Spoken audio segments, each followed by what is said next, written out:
आपल्या डोळ्यासमोर जर वेळेचं गणित असेल ना तर आपल्या हातांची स्पीड आपोआप वाढते. आपण दुप्पट वेगाने काम करायला लागतो. हॅलो एव्हरीवन, मी काजल. शंभू आणि भार्गव बाहेर बसून क्ले खेळत होते.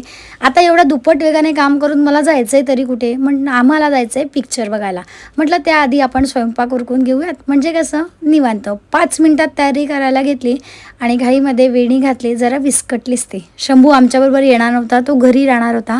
त्यामुळे तो आजी आणि भार्गव दादाबरोबर खेळत होता. याचं काही केलं आवरत नाही. काय करणार बाबा, उशीर झाला तर मलाच नावाने ओरडायचं की तुझ्यामुळे उशीर झाला आहे. फायनली आम्ही PVRला गेलो.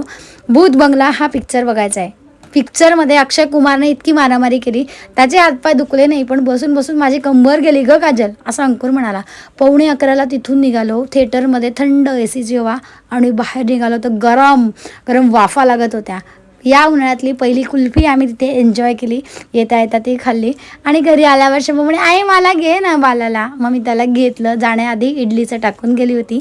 आल्या आल्या आधी ते वाटलं, कारण दुसऱ्या दिवशी खायची आहे. मग जेवण करून झोपलो. भेटू पुढच्या व्लॉगमध्ये.